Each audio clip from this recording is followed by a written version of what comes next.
네, 여러분, 오늘도 하우스처치 화요예배에 함께 해주신 여러분 진심으로 환영하고 축복합니다. 이 시간 함께 묵도하시고 또한 사도신경으로 신앙 고백하시면서 오늘 예배를 시작하도록 하겠습니다.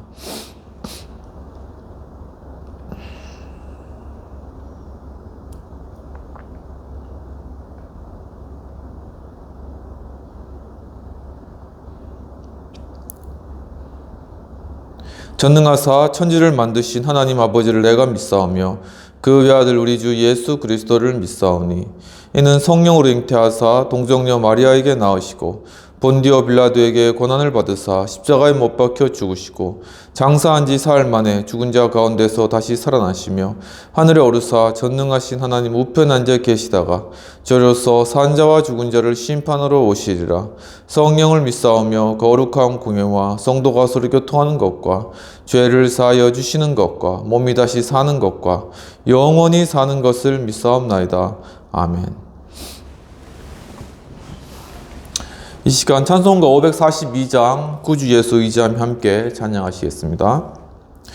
구주 예수 의지함이 심히 기쁜 일일세 영생 허락 받았으니 의심하주 없도다.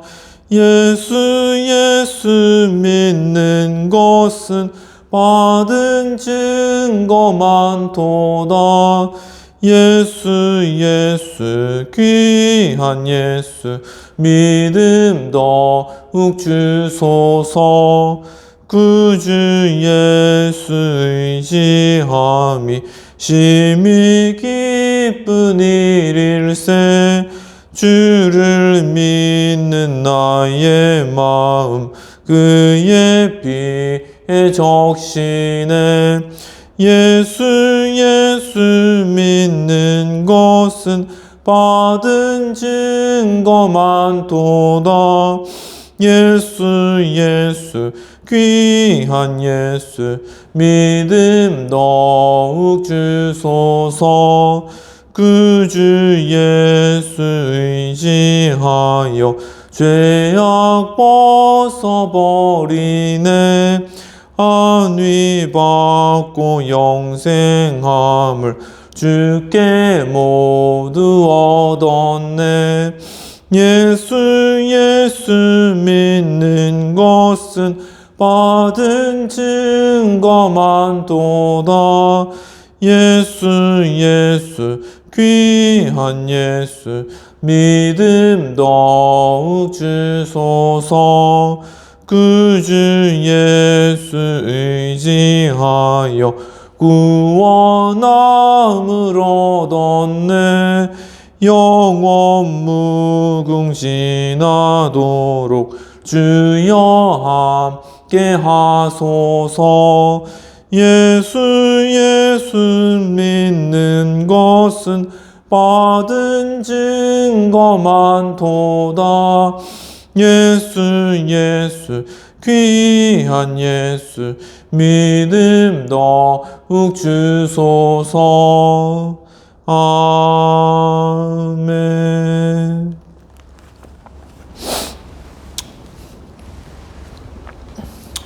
이 시간 공동체를 위한 기도와 또한 예배를 위한 기도와 성찬을 위한 기도 함께 드리도록 하겠습니다.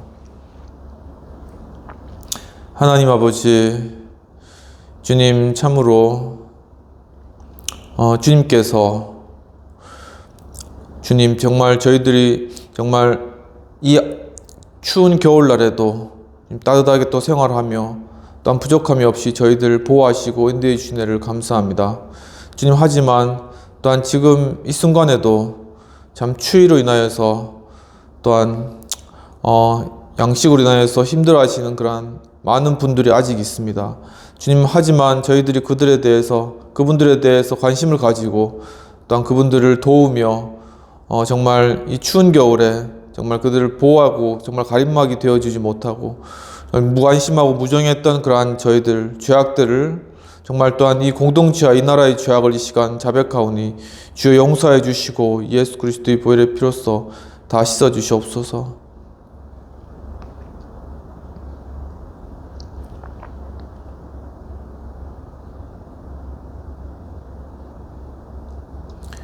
이 시간 예수 그리스도께서 우리의 죄악을 용서하십니다.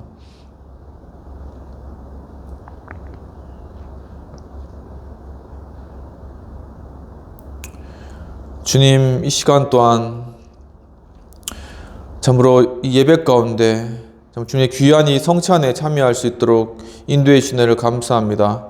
주님, 참으로 주님께서 이 떡은 곧 내 살이요 이 피는 이 잔은 곧 내 피라고 말씀하셨습니다. 참으로 주님의 이 살과 피에 참여함으로 말미암아 정말 이 떡과 잔을 먹고 마심으로 말미암아 십자가의 그 주님께서 지키신 그 살과 피에 저희가 동일한 고난으로 함께하며 예수 그리스도의 부활의 그 생명 가운데 주님 또한 함께하며 주님 앞에 영광 올려드릴 수 있도록 주님 도와주시고 아버지 함께해 주시옵소서. 주여, 참으로 또한 아버지 정말 영원하신 하나님 나라에서 또한 이렇게 함께 최후에 함께 또한 이렇게 식사하며 정말 함께 축제할 그날들을 소망하는 마음 가운데 이 성찬에 참여할 수 있도록 도와주옵소서. 주님 또한 주님 함께 하시옵시고 주님 또한 이 예배를 위하여서 헌금으로 섬긴 손길 위에 주님께서 함께 하시고 주님 참으로 이 헌금이 쓰이는 곳곳마다 하나님의 놀랍고 크신 일들이 이루어지며 정말 또한 이 헌금을 또한 드린 그러한 손길 위에 주님께서 배나 더 큰 축복 은혜로 함께하여 주옵소서. 감사하고 모든 말씀 우리 주 예수님 이름으로 기도합나이다. 아멘.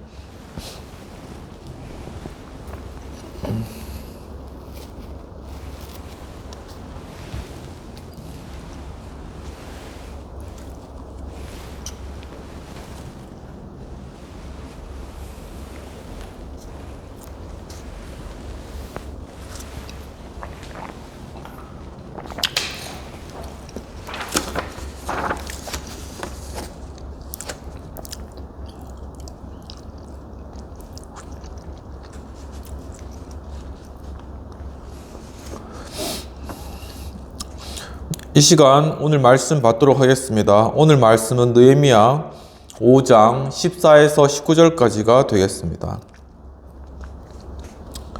또한 유다 땅 총독으로 세움을 받은 때 곧 아닥사스다 왕 제20년부터 제32년까지 12년 동안 나와 내 형제들이 총독의 녹을 먹지 아니하였느니라.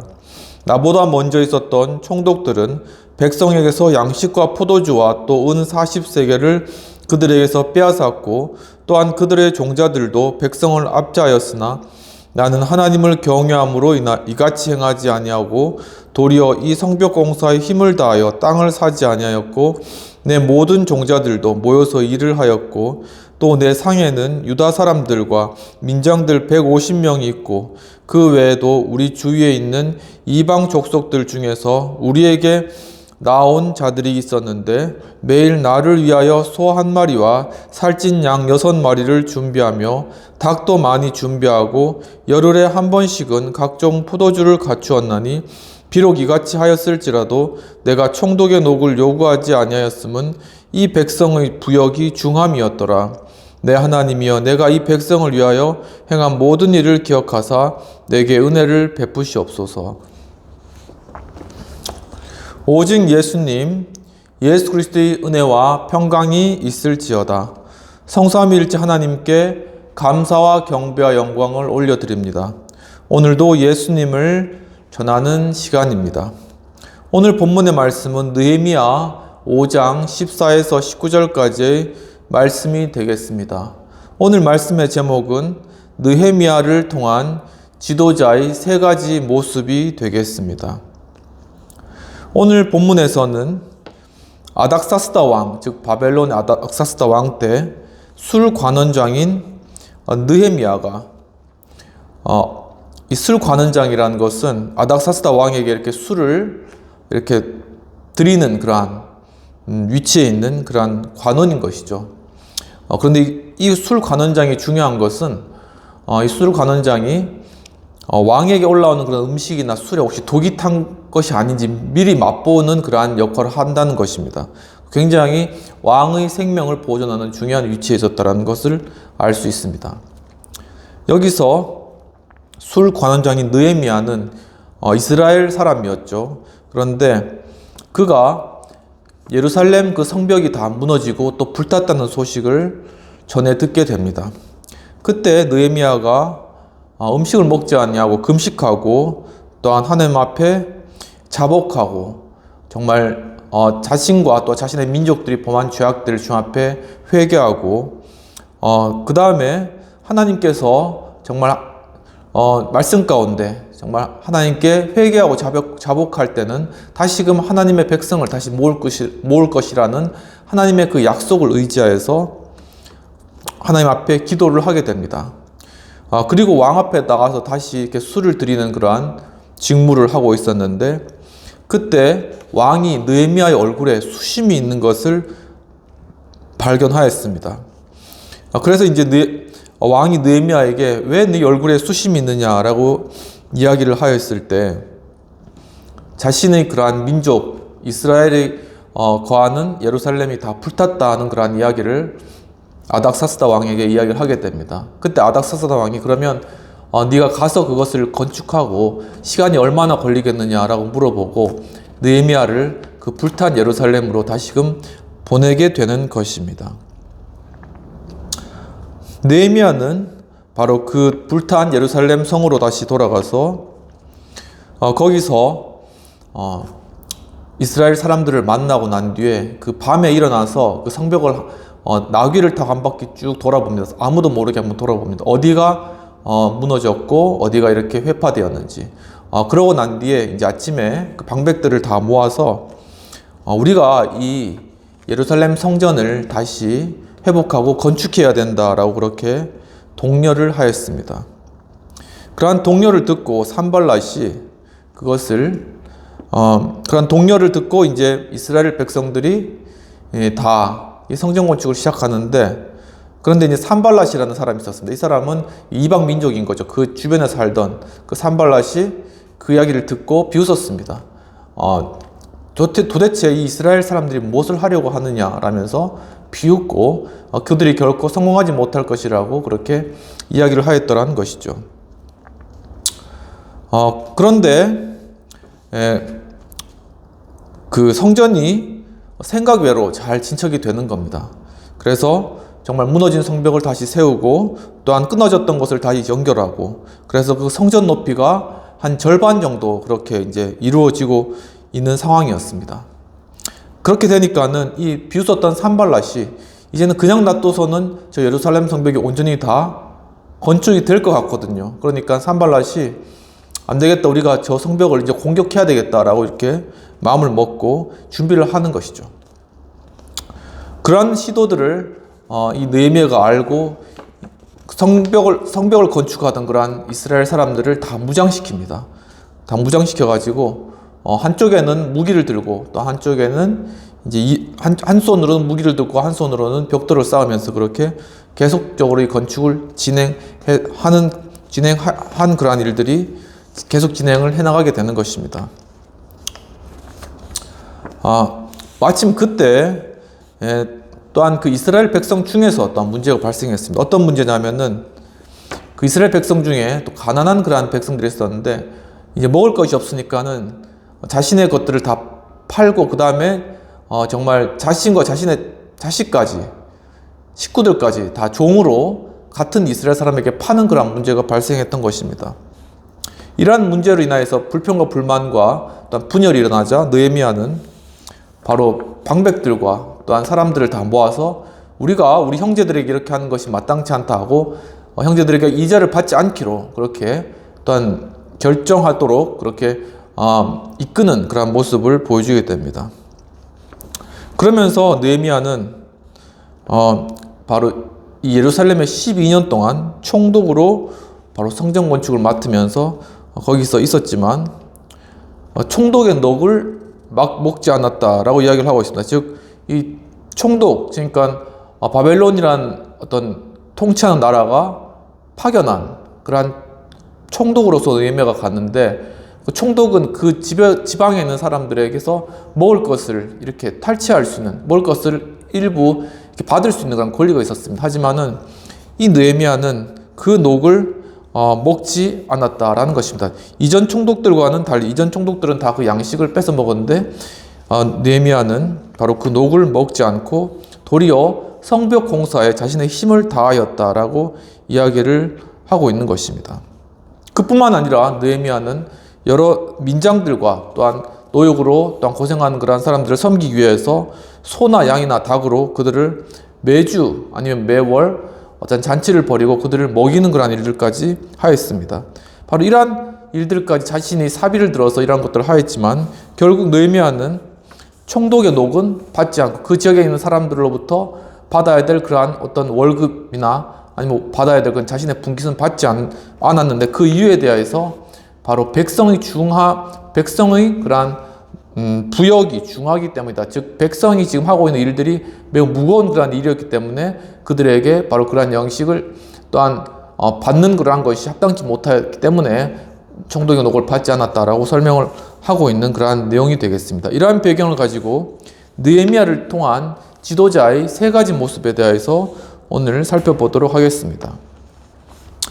느헤미야를 통한 지도자의 세 가지 모습, 그 중에 첫 번째는 즉 총독의 녹을 먹지 아니하였다라는 것입니다. 본문 14절에서는 또한 유다 땅 총독으로 세움을 받은 때 곧 아닥사스다 왕 제20년부터 제32년까지 12년 동안 나와 내 형제들이 총독의 녹을 먹지 아니하였느니라 라고 말씀하고 있습니다. 즉 재물을 탐하지 아니하였다라는 것이죠. 본문에서 녹이라는 것은 원어 레헴으로 공급, 그리고 식량, 그리고 대비와 같은 그러한 뜻을 가지는 단어입니다. 즉 느헤미야는 자신에게 주어진 그러한 식량이나 자신에게 주어진 그러한 어떤 공급, 자신이 마땅히 받아야 될 그러한 어떤 부분, 그러한 것들을 받지 않았다라는 것이죠. 그러면서 느헤미야는 자신의 일을 열심히 하고 그런 어떤 재물에 관한 그러한 것에 마음을 두지 않았다라는 것입니다. 즉 느헤미야는 재물을 탐하지 않는 그러한 청빈한 모습을 보였다라는 것이죠. 이와 같이 하나님의 일을 하는 그러한 선지자, 하나님의 일을 하는 자들은 그 첫 번째 그러한 자질이 바로 청빈하고 또한 검소한 그러한 생활의 모범을 보여주었다라는 것을 알 수 있습니다. 마태복음 3장에서는 세례 요한이 낙타 털옷을 입고 또한 가죽띠를 띠고 그리고 메뚜기와 석청을 먹었다라고 이야기를 하고 있습니다. 즉 바로 어떤 좋은 옷을 입은 것도 아니고 낙타를 이제 잡고 난 뒤에 그 껍데기 그 털옷을 입고 또한 허리에는 또 가죽띠, 어디에서 이제 가죽으로 이렇게 띠로 있는 가죽을 이렇게 두들 말아서 이렇게 허리띠를 만들었겠죠. 그래서 그것을 허리에 띠고 또한 먹는 것은 들에 있는 어떤 메뚜기나 아니면 석청, 돌에서 나는 그러한 어떤 꿀 같은 거를 먹으면서 살았다라는 것입니다. 하지만 이 세례 요한은 예수님께서 말씀하시기를 이 세상에 사는 자 중에 세례 요한보다 큰 자가 없다라고 한 것과 같이 바로 예수님의 길을 준비하는 그러한 선지자로서의 중요한 역할을 감당한 그러한 인물이라는 것이죠. 또한 열왕기 하 5장에서는 엘리사의 예가 나옵니다. 엘리사는 그 당시에 이스라엘의 선지자였는데 그때 다른 나라의 그러한 장군인 나아만 장군이 문둥병에 걸려 있었습니다. 그런데 마침 그 집에 있었던 이스라엘 종이었던 한 여자아이의 이야기를 듣고 우리 땅에 가면은 엘리사라는 분이 계신데 그분이 문둥병을 낫게 하실 수 있다라는 그런 이야기를 듣고 나아만이 모든 그러한 재물과 또한 값비싼 것들을 가지고 엘리사에게 오는 거죠. 그런데 엘리사는 나아만이 왔을 때 나아만에게 밖으로 나와보지도 않고 가서 그냥 네 몸을 요단강에 7번 담그라라는 그런 이야기만 해요. 밖에서 그러니까 문도 걸어 잠근 채 밖에서 그냥 이야기를 해준 것입니다. 나아만은 처음에는 자존심이 상해가지고 아니 우리 지역에 가면은 이러한 요단강 같은 그러한 물이 없냐 그러면서 막 화를 냈지만 그 종들이 만약에 그 그 엘리사 선지자가 이거보다 더한 일을 하라고 했으면 하지 않겠습니까? 그러니까는 가서 몸을 담그십시오. 그러니까 권력 있고 힘 있는 사람들은 참 이렇게 자기를 존중해주지 않고 무시하는 거란 말을 들으면 굉장히 화가 나나 봐요. 어떻게 보면 그거는 이제 그 사람이 어떤 지위나 어떤 그런 위치 그런 것에서 오는 당연한 그런 결과 같습니다. 그것에 대해서 막 비난할 것도 없고 이 사람이니까 그럴 수밖에 없구나라고 그냥 이해가 되는 거죠. 그런데 그 종들이 이제 충성되었던 거죠. 그래서 그렇게 이야기를 해주니까 나아만이 그래 그 종들 이야기 듣고 한번 가서 물에 내 몸을 담궈보자 하고 물에다가 몸을 7번 담그고 일어나니까는 그 살이 어린아이와 같이 그렇게 연해지고 하얗게 완전히 다 깨끗하게 나왔다라는 것이죠. 그래서 이제 나암만 장군이 엘리사에게 와서 선생님이요 정말 감사합니다 하면서 자신이 가지고 있던 그런 모든 예물을 다 주려고 그렇게 엘리사에게 왔는데 엘리사가 나는 결코 그것을 받지 않겠다라고 이제 이야기를 하는 것이죠. 그리고 나아만이 또 이제 내가 내 나라에 돌아가서는 고국에서 정말 하나님을 섬기겠고 그리고 왕의 손을 의탁하여서 이 우상 신전에 가서 왕이 이제 몸을 굽힐 때 이제 그렇게 몸을 굽히는 걸 도와주는 일 외에는 자신은 하나님을 섬기겠다고 이야기했을 때 엘리사가 그렇게 하라 그렇게 허락을 한 것이죠. 이와 같이 엘리사는 아주 검소하고 또한 자신의 어떤 그러한 능력과 그런 행함들에 관하여서 어떤 보답을 받으려고 그리고 어떤 옷이나 의복이나 금을 탐하려고 그랬던 그러한 모습을 전혀 우리에게 보여주지 않았다는 것입니다. 그런데 그 종 게하시라는 엘리사의 종이 있습니다. 그 종이 그것을 가만히 보고 있다가 정말 너무 아깝다. 바로 나아만이 저 좋은 것을 다 준다고 그랬는데 그리고 나아만의 몸은 깨끗이 나왔는데 안 되겠다. 내가 따라가서 얼마라도 받아야 되겠다라고 가서 나만이 이제 갈 때 게하시가 빨리 쫓아가가지고 우리 주인 이야기하기를 옷 한 벌 하고 은 한 달란트 하고 옷 2벌을 달라 이렇게 이제 이야기를 했습니다.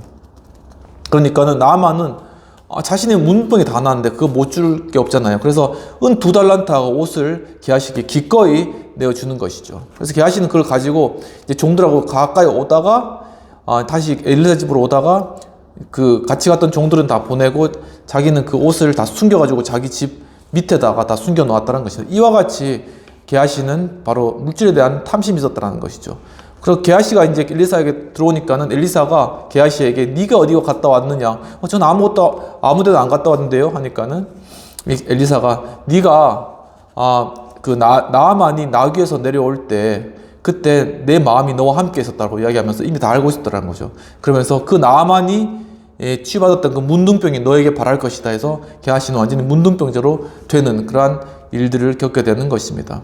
이와 같이 느헤미야를 통한 지도자의 3가지 모습 중에 바로 첫 번째 모습은 재물을 탐하는 마음이 없었다는 것이죠.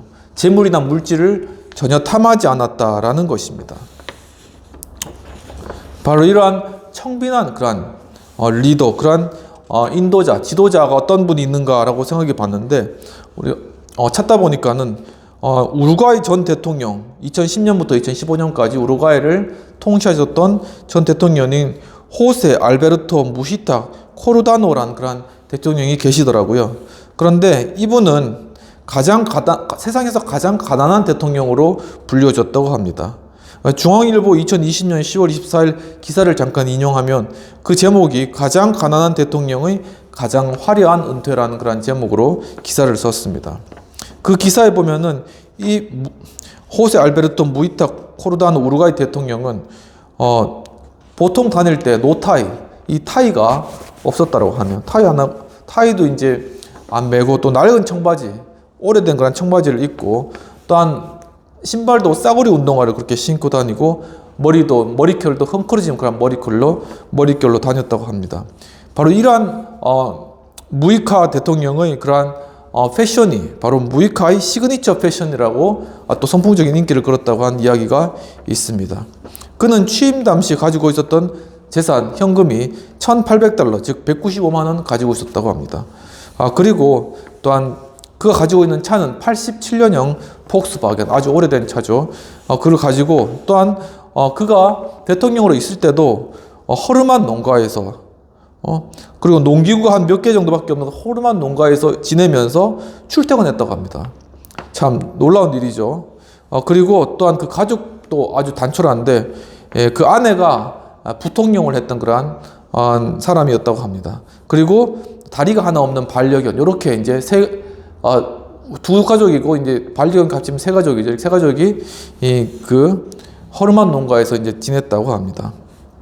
그리고 그가 재임할 때는 90%의 그런 임금을 다른 사람들에게 기부를 하며, 또한 대통령 관저는 노숙자에게 주고, 그리고 또한 대통령의 별장은 시리아 난민들에게 주었다고 합니다. 그러면서 자기는 출퇴근했다라는 것이죠.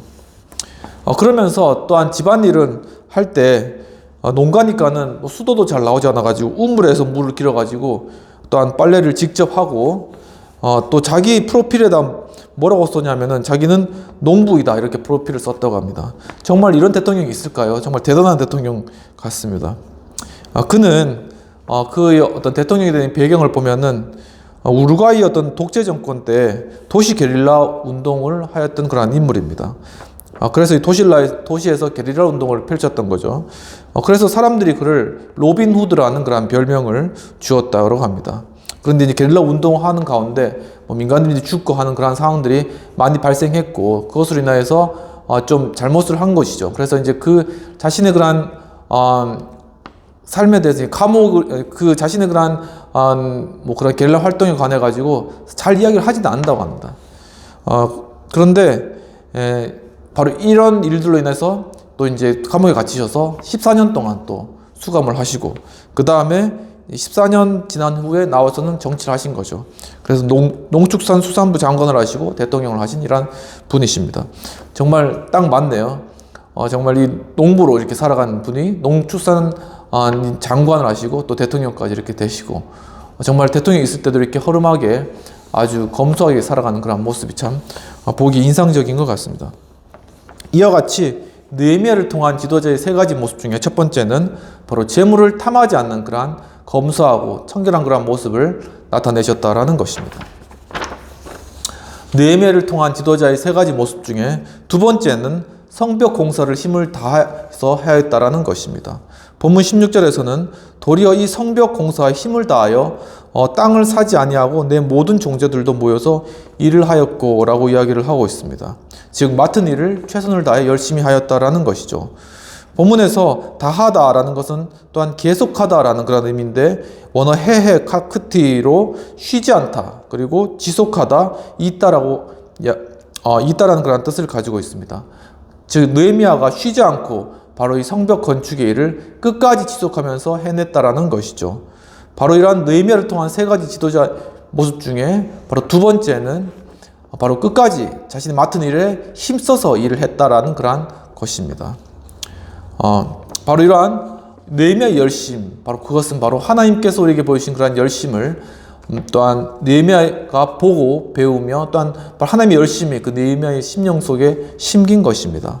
이사야 9장에서는 바로 하나님께서 그 나라를 세우시고 만군의 여호와의 열심이 이를 이루시리라고 말씀하고 있습니다. 즉 바로 하나님의 나라, 또 하나님의 일, 주님의 사역은 하나님께서 정말 열심히 그 일들을 감당하고 계신다는 거죠. 그렇기 때문에 우리도 하나님께서 열심히 일하시는 것과 같이 따라서 열심히 그 일에 힘쓰며 함께하는 그러한 것이 참 하나님 앞에서 바른 모습이고, 그러한 지도자의 모습이 하나님께서 원하시는 모습이라는 것입니다. 또한 룻기 2장 7절에서는 보아스라는 그러한 인물이 나타납니다. 보아스는 바로 그 이스라엘에서 베들레헴 그 근처에 거주하였던 그러한 한 인물인데, 그 보아스의 그러한 밭에 룻이라는 한 여인이 오게 됩니다. 이 룻은 누구냐면은 이방 여인입니다. 이방 여인, 모압에서 온 이방 여인입니다. 그 여인이 왜 모압에서 오게 되었냐면은 그 시어머니가 나오미인데, 나오미가 이 베들레헴 지역이 큰 가뭄이 들어가지고 자신의 남편과 자식들과 함께 다 모압 땅으로 옮겨갔다는 것이죠. 거기서 이제 이방 땅이니까 거기 살다가 자식들이 이 룻과 또 이렇게 만나서 결혼을 하고, 그래서 이방 며느리를 얻은 겁니다. 그런데 바로 그 모압 땅에서 자신 남편도 죽고 자식도 다 죽고, 이제 결국은 룻 한 사람, 며느리 한 사람만 남겨서 다시금 자기 고향 베들레헴으로 돌아온 것이죠.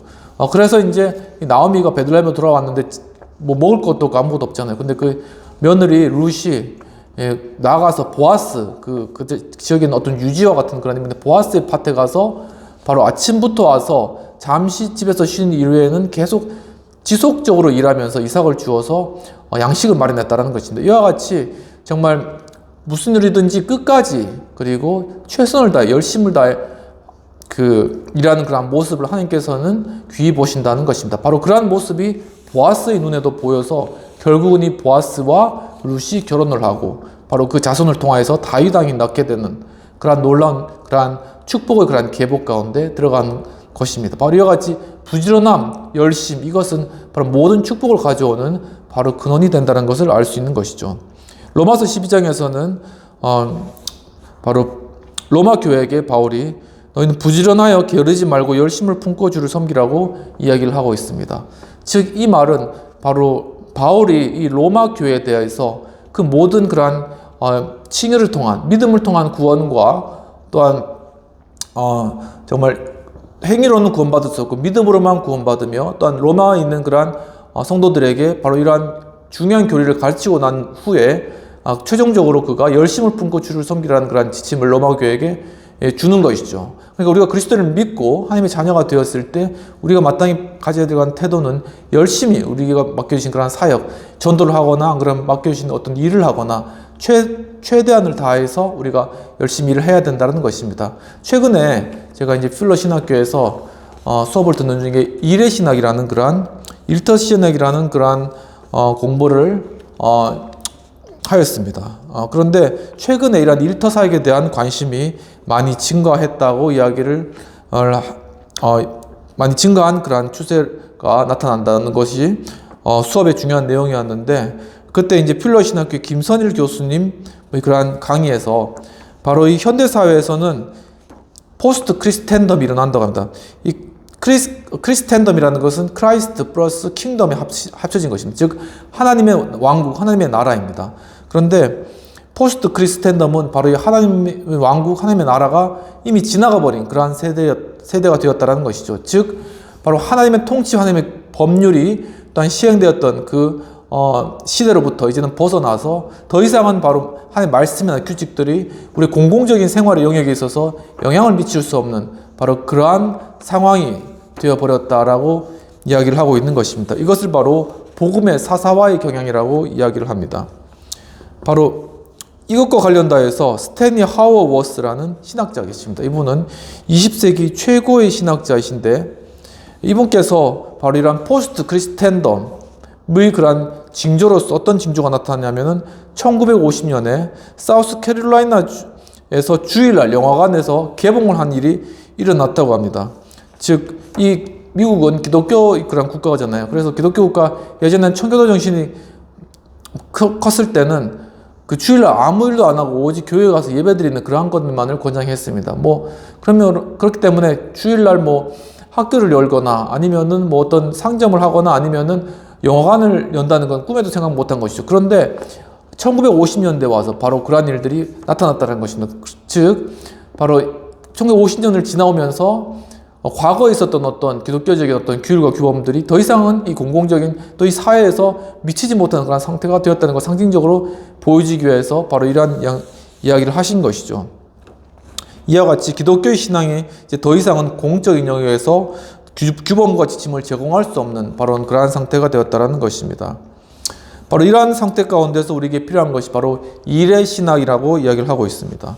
일의 신학, 즉 Theology of Works는 일터 신학과는 좀 구별됩니다. Marketplace Theology와는 좀 구별되는 그런 개념인데 일터 신학은 어떤 우리 샐러리를 받는 봉급을 받는 그런 일터에서 가서 우리가 거기서 또한 어떤 일을 하는 것들 그 가운데 또한 어떤 그리스도의 말씀의 가치에 따라서 그 가운데서 사역하는 것들을 일터 신학이라고 한다면은 바로 이 일의 신학이라는 것은 어떤 그러한 봉급과 수익과 여부에 상관없이 어떠한 일이든 다 포함되는 그런 좀 광의의 개념으로 포함되고 있습니다. 즉 가정주부가 집에서 열심히 또한 어떤 일을 하는 것도 하나의 일의 개념으로 포함시키고 또한 실직자들도 가서 친구들이 말을 들어준다거나 아니면 자신 나름대로 어떤 독서활동을 한다거나 이런 것들도 다 커다란 범주 안에 일의 범주 안에 포함된다라는 것이죠.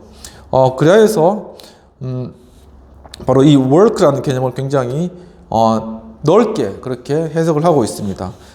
바로 이러한 일에 대해서 또한 존 스토트 목사님은 기독교적인 정기를 내리시는데 바로 다른 이들을 섬기기 위해 힘을 사용하고 또한 그 가운데서 개인은 성취감, fulfillment, 성취감을 느끼고 또한 공동체의 유익을 두며 benefit, 공동체의 유익을 두며 또한 하나님께 영광, glory, 하나님께 영광을 두는 일들이 바로 동시적으로 일어나는 그런 것이 일이라고 설명을 하고 있습니다. 꼭 그러니까는 어떤 일을 하는 것이 꼭 수익과 관련된다는 것은 아닌 것이죠. 먼저 개인적으로 어떤 성취감이 있고 또한 공동체적으로 어떤 유익이 있으며 또한 하나님께 영광을 돌릴 수 있는 것이면 무엇이든지 일이 될 수 있다는 것이죠. 그러면 작은 어떤 청소하는 일이라든가 아니면은 뭐 걸레를 닦는다 일이라든가 이 모든 일들이 다 그것이 하나의 그러한 기독교적인 의미에서 하나님을 섬기는 그러한 마음에서 이루어진다면 그것도 다 일의 범주에 포함되는 그러한 것이라는 것을 이야기하고 있습니다. 바로 이와 같이 오늘 느헤미야를 통한 지도자의 세 가지 모습 중에 바로 두 번째 모습은 자기가 맡은 일에 최선을 다하고 열심을 다하는 그런 모습을 지도자로서 나타나였다라는 것이죠. 바로 이와 같이 느헤미야를 통한 지도자의 세 가지 모습. 첫 번째는 바로 느헤미야가 재물을 탐하지 않고 청빈하고 또한 깨끗한 그런 마음을 가졌다라는 것입니다. 그리고 두 번째는 바로 그러한 상태 가운데서 자신이 맡은 일을 최선을 다해서 했다라는 것입니다. 그러면은 느헤미야를 통한 지도자의 세 가지 모습 중에 세 번째 모습은 바로 백성의 부역이 중하다라고 바로 이야기를 했다는 것입니다. 즉 백성의 그러한 해야 될 일이 굉장히 무겁다라는 것을 공감하고 깨달았다라는 것이죠. 본문 18절에서는 매일 나를 위하여 소 한 마리와 살찐 양 6마리를 준비하며 닭도 많이 준비하고 열흘에 한 번씩은 각종 포도주를 갖추었나니 비록 이같이 하였을지라도 내가 총독을 요구하지 아니하였으면 이 백성의 부역이 중함이었더라라고 말씀하고 있습니다. 즉 바로 이 느헤미야는 그 당시에 성벽 공사로 또한 많은 일들로 힘들고 무거운 그러한 부역을 지고 있었던 그러한 백성들의 상황을 살피고 공감할 수 있는 그러한 마음이 그에게 있었다라는 것입니다. 본문에서 중하다라는 것은 원어 카보다로 무겁다, 그리고 어떤 육중하다, 그리고 상당하다라는 그러한 의미가 있습니다. 즉 느헤미야는 그 백성이 진 그러한 짐이 중하고 무겁고 상당히 심각한 그러한 상황이라는 것들을 객관적으로 깨닫고 자신이 받을 녹도 받지 않고 그리고 정말 그들의 일을 효율적으로 또한 잘 감당하기 위해서 치밀하게 계획 세우고 또한 전쟁 위협에 대비해서 또한 무기를 갖추고 그렇게 일을 계속적으로 진행하는 그런 지도자의 모습을 보였다라는 것이죠. 이와 같이 느헤미야를 통한 지도자의 세 가지 모습 중에 마지막 세 번째 모습은 바로 그 백성들을 살필 수 있는 공감할 수 있는 그러한 마음을 가졌다라는 것입니다. 즉 이런 살피고 공감하는 바로 그러한 태도와 관련돼서 마태복음 3장 36절에서 우리 예수님께서 하신 가장 큰 그러한 본이 나타나는데, 즉 예수께서 무리를 보시고 불쌍히 여기시니 저희는 목자는 양과 같이 고생하며 유리함이라. 그러므로 추수할 주인에게 청하여 추수할 일꾼들을 보내어 주소서 하라 하시니라라고 예수님께서 말씀하셨습니다.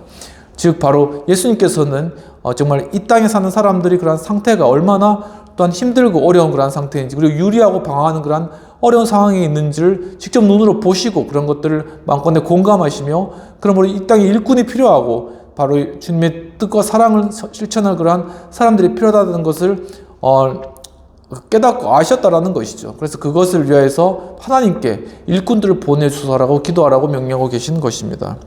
또한 출애굽기 2장에서는 모세의 예가 나타납니다. 모세 역시 바로 이스라엘인이었지만은 바로의 공주가 되죠. 그렇지만은 그 유모가 바로 자기 어머니였기 때문에 그는 자신이 민족 정체성이 이스라엘인 걸 알고 있었습니다.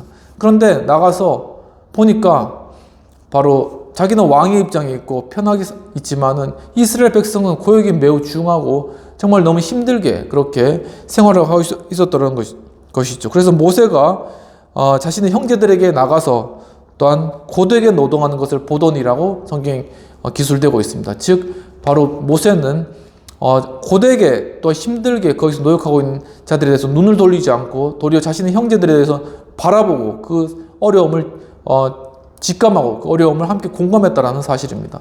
그래서 바로 모세는 그 부역으로 고생하는 그러한 자신의 민족을 때리는 바로 그 애굽 사람을 돌로 쳐서 죽이는 거죠. 그렇지만 그 일들을 통하여서 모세는 애굽으로 도망가고 거기서 40년 있다가 정말 자신의 민족을 다시 구원할 지도자로 준비되어서 다시 애굽으로 오게 되는 그러한 일들을 일어난 것입니다. 또한 열왕기상 12장에서는 이러한 내용이 나타납니다. 솔로몬이 이스라엘의 아주 대왕으로서 이스라엘을 아주 부강한 그런 나라로 만들었습니다. 그리고 많은 큰 성전을 짓고 또 수많은 그런 아내를 거느렸죠.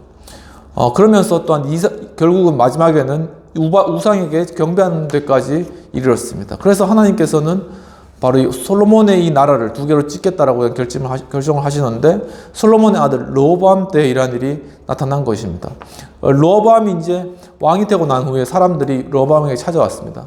그래서 솔로몬 때 큰 성벽도 짓고 많은 일들 많이 했기 때문에 이스라엘 사람들이 너무 그 고역과 부역에 너무 힘이 들었던 겁니다. 그래서 르호보암에게 당신의 아버지로 인해서 우리가 이렇게 힘드니까 우리에게 부역을 좀 줄여주고 우리 짐을 덜어달라고 했을 때 이 르호보암이 가라, 내가 너에게 3일 후에 대답해 주겠다라고 하고 장로들에게, 그러니까 그 아버지가 있었던 그 시대에 섬겼던 그런 관리들이죠, 나이나 많으신 분들에게 이제 물어보아서 어떻게 하면 좋겠느냐 하니까는 저들의 말을 들어주라라고 그들에게 지침을 받았습니다. 하지만 이 르호보암은 그 나이 드신 분들의 이야기를 듣지 않고 도리어 자기와 함께 자라난 그런 젊은 사람들의 이야기를 듣고, 그들은 어떻게 이야기했냐면은 그들에게 도리어 더 큰 노동을 주겠다고 이야기해라, 엄격하게 대하라라고 그렇게 이야기를 하였습니다.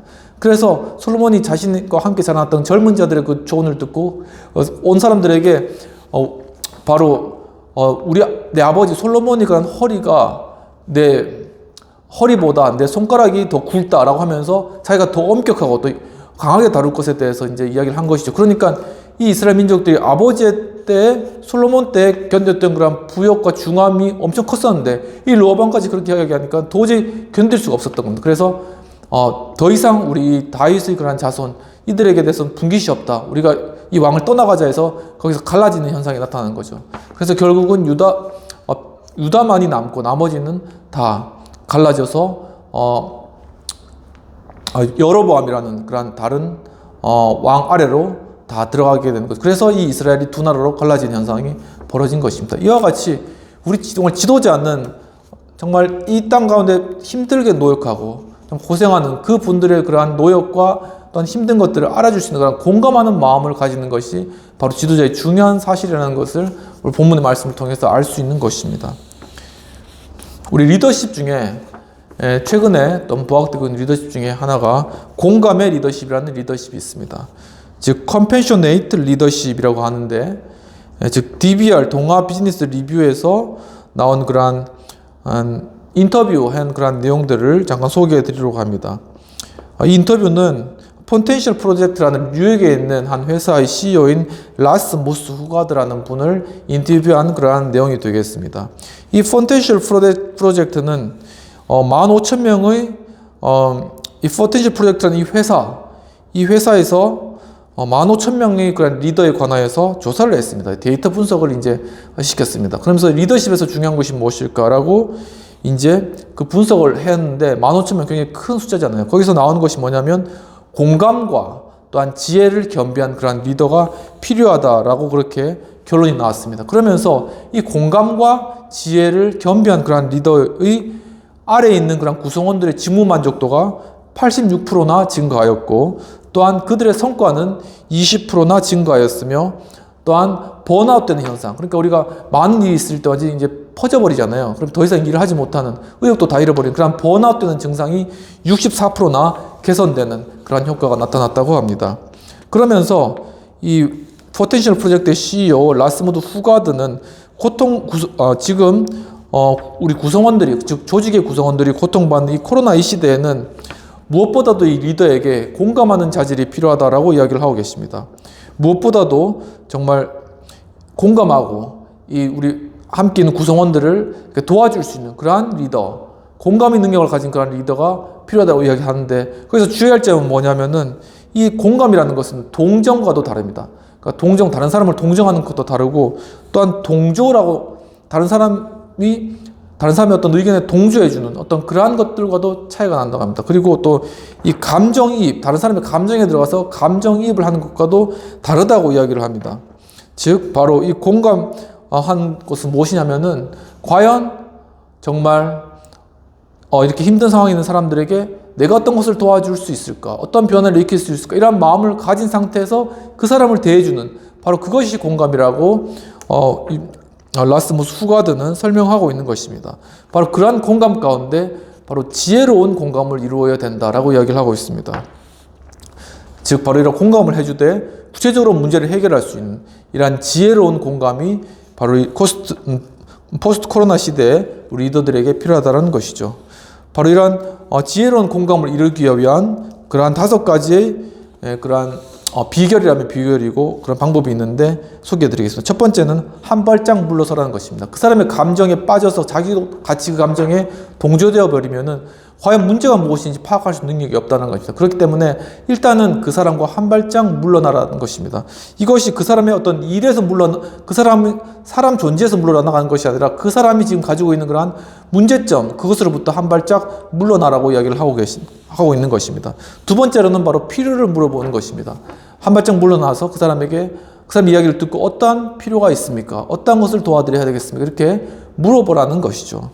그리고 세 번째로는 행동하지 않는 힘을 인식하라는 것입니다. 그러니까 리더로서 어떤 걸 내가 해줘야 되겠다, 어떤 말을 해줘야 되겠다, 이렇게 쉽게 빨리 이야기하거나 행위할 수가 있는데 그렇지 않고 도리어 그 사람에 대해서 말하지 않고 어떤 행동하지 않고 있어주는 바로 거기에 바로 이 가슴 구성원들이 이 팔로워들이 스스로 행동할 수 있고 또한 이 문제를 해결할 수 있는 그러한 그 힘이 바로 리더의 그러한 그 자리에서 가만히 머물러 있는 바로 그것으로부터 생겨난다라는 것이죠. 그리고 네 번째로는 스스로 해결책을 찾도록 도와줘야 한다는 것입니다. 바로 이렇게 리더가 어떤 걸 스스로 자기가 하려는 것이 아니라 자신을 어려운 상황에 있는 구성원들에 관해서 마음을 열고 들어주고 또한 다가갔을 때 그가 스스로 어떤 문제를 해결할 수 있도록 그렇게 배려해주는 그런 역할들이 필요하다는 것이죠. 그리고 마지막으로는 자기 관리 실천입니다. 즉, 리더는 이러한 공감의 리더십, 바로 사람들의 마음을 알아주고 해결책을 제시해주는 리더십은 굉장히 쉽게 탈진될 수가 있습니다. 왜냐하면 그 사람의 감정과 그 사람의 어려움들을 다 들어주고 그것을 해결해야 되기 때문에. 그렇기 때문에 이 리더 스스로가 자기 관리, 자신의 컨디션이나 감정이나 자신의 모든 상황들, 건강을 잘 관리해 나갈 수 있는 그러한 리더가 특히 이 코로나 시대, 그리고 코로나가 지난 이 시대에 꼭 필요하다는 것이죠. 바로 그러면서 무엇보다도 이 공감의 리더십에서 중요한 것은 솔직함이라고 합니다. 즉, 정말 내 리더가 정말 우리 구성원에게 어떤 권위적이고 어떤 명령하는 그런 투로 나가는 것이 아니라 도리어 겸손하게 낮아져서 정말 동료와 같이 있는 상태에서 자기 어려움도 말할 수 있고 또 그들의 어려움을 들으면서 이제 그렇게 함께 공감해주고 솔직하게 자기를 털어놓을 수 있는 그런 모습을 보이는 그런 리더가 바로 공감의 리더십을 가진 리더이며 바로 그런 리더가 지금 필요한 그러한 상황이 되었다는 것입니다. 왜냐하면 직장을 많이 떠나는데 요즘에 직장을 떠난 이유가 회사가 싫어서기보다는 사실 상사가 싫어서 떠나는 경우가 많다고 합니다. 왜냐하면은 상사가 무관심하기 때문에. 그리고 저도 이제 잘 하지는 못하지만은 무관심하니까는 그리고 어떤 힘든 것들도 알아주지 않고 그리고 또 일만 시키니까는 바로 상사가 싫어서 사람이 싫어서 떠나는 것이죠. 바로 이러한 시대 가운데 바로 공감할 수 있는 그런 능력을 가진 그런 리더가 바로 조직 내에서 또한 우리 공동체 내에서 또 어떻게 보면 우리 교회 내에서 그리고 우리 국가 내에서 필요하다라는 것을 알 수 있겠습니다. 그럼 오늘 말씀을 정리하도록 하겠습니다. 느헤미야를 통한 지도자의 3가지 모습 중에 첫 번째는 바로 총독의 녹을 먹지 않았다라는 것입니다. 즉 재물을 탐하지 아니하였다라는 것이죠. 그리고 두 번째는 성벽 공사를 열심히 끝까지 다 했다라는 것입니다. 그리고 마지막으로는 백성이 부역이 정말 중하다는 것을 잘 살피고 공감할 수 있는 그런 마음을 가졌다라는 것이죠. 그래서 자신에게 주어진 그런 일응 받아야 될 그런 분배, 그 녹도 다 포기하고 정말 이 이스라엘 성벽 건축이라는 그런 대사업과 대사명을 이루었다는 것을 볼 수 있습니다. 이와 같이 정말 이 백성의 노역에 중함을 공감하고 정말 자신이 받을 총독의 녹도 받지 않고 포기하면서 성벽 공사에 힘쓴 그런 이런 느헤미야의 신앙을 닮아가는 저희들 되시기를 주님의 이름으로 축원합니다. 이제 함께 기도하도록 하겠습니다. 하나님 아버지, 참으로 오늘 참 지금 느헤미야를 통한 그러한 참 리더로서의, 지도자로서의 그러한 모습 살펴볼 수 있도록 이끌어주시는 감사합니다. 지금 느헤미야가 참으로 자신이 총독으로서 정말 이스라엘 사람들에게 녹을 받을 수 있었지만 자신 녹을 다 포기하고 도리어 정말 힘쓰고 애쓰는 이러한 사람들에게 자신의 있는 소와 양과 먹을 것들을 다 내어서 먹이고 도와줬던 그러한 것들, 그리고 또한 그가 정말 성벽 건축에 정말 힘을 다하며 또한 여러 공격들과 여러 많은 그런 방해들이 있었지만 그것들을 잘 막아내며 끝까지 힘있게 성벽 건축을 감당한 것들, 정말 그러면서 백성들의 노역과 그 부역이 중요한 것을 알고 함께 마음으로 공감해주며 자신의 녹을 포기하고 그들을 섬겼던 이러한 느헤미야의 그러한 리더십을 배우는, 그것을 통하여서 정말 우리에 있는 그 공동체, 가정, 우리 회사, 우리 학교, 우리 이 공동체, 이 나라를 변화시키는 우리 귀한 우리 성도님들 될 수 있도록 주님 인도하여 주시옵소서. 주여, 또한 아버지 정말 지금 이 시간도 정말 암으로 또한 질병으로 힘들어하고 고통스러워하는 그러한 많은 분들 있습니다. 주님 또한 여러 사람 관계적인 문제로 또한 풀리지 않은 그러한 모든 문제로 재정적인 어려움으로 주님 힘들어하는 그러한 많은 분들이 있습니다. 주님 참으로 주님께서 다가가 주시고 정말 하나님께서 주님 정말 그들을 향한 주님께서 함께 아파하는 정말 주님께서 그 긍휼의 마음을 가지고 공감해 주시는 또한 그 고통과 아픔을 알아주시는 하나님 아버지를 경험함으로 말미암아 정말 위로받게 하시고 또한 하나님의 그 크신 능력으로 하나님께서 일하시는 주님의 그 능력으로 정말 암도 치유받고 또한 질병도 떠나가며 또한 관계도 회복되고 또한 아버지 모든 재물적인 물질적인 문제도 해결받고 또한 모든 관계적인 문제도 해결받고 주님 그 앞길이 열리는 그러한 놀라운 축복들을 주여 정말 경험해 나갈 수 있도록 정말 우리 성도님들 이 영상을 시청하는 분들 주님께서 함께 하시고 인도하여 주시옵소서.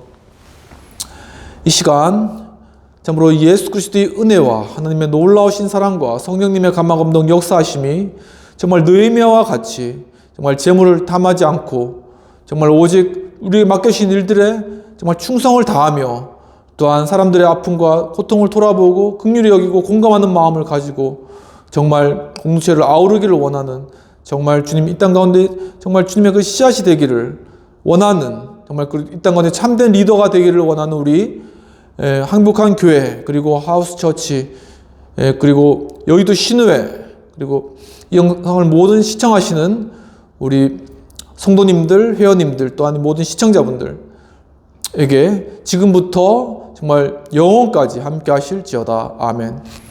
오늘도 예배 참석해 주신 주님 여러분 정말 진심으로 축복합니다. 정말 우리 느헤미야를 통해서 배운 이러한 리더십 정말 저희도 정말 가지기를 원하고 소망하는 그런 마음 가운데 정말 우리 삶 가운데 정말 우리 스스로가 정말 스스로를 잘 관리할 뿐만 아니라 또한 우리 스스로가 사람들에게 관심을 가지고 나아감으로 그리스도의 선한 영향을 끼치고 또한 사랑을 나타내며 또 우리에 있는 그런 가정과 학교와 우리 공동체의 국가를 바꾸고 변화시켜 나가는 그런 귀한 사명 잘 감당해 나가시기를 주님으로 축원합니다. 오늘도 참석해 주셔서 감사합니다. 감사합니다.